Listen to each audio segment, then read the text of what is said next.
Aurélie, on sort de la conférence de la clinique du sport à Paris. Je sais que tu es kiné, tu es comédienne, tu es enseignante. J'ai découvert en fait récemment que d'élargir ton vocabulaire sur les émotions ressenties te permettait de mieux comprendre ces émotions-là.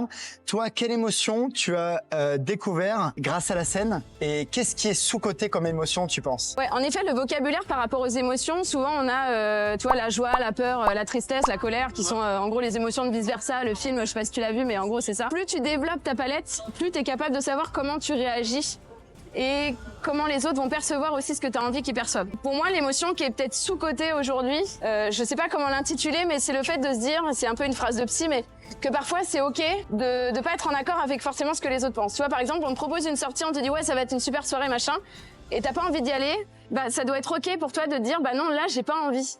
T'es pas obligé toujours d'être dans le surplus, la quantité de sorties d'informations, etc. Moi, je pense que c'est vraiment important, ça. Pour moi, la gestion des émotions, pour le coup, avant de faire du théâtre, c'était une faiblesse pour moi. Moi, je suis probablement hypersensible.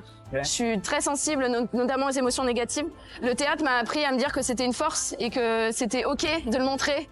Donc aujourd'hui, même dans le cadre de la formation, les étudiants savent très bien que pour moi, c'est ok s'ils viennent me voir avec des émotions qui sont négatives, de la tristesse, de la colère ou autre, que je suis prête à recevoir, et je pense que c'est important de savoir recevoir chez l'autre du positif, mais aussi du négatif, et de pas le prendre forcément pour soi, tu vois.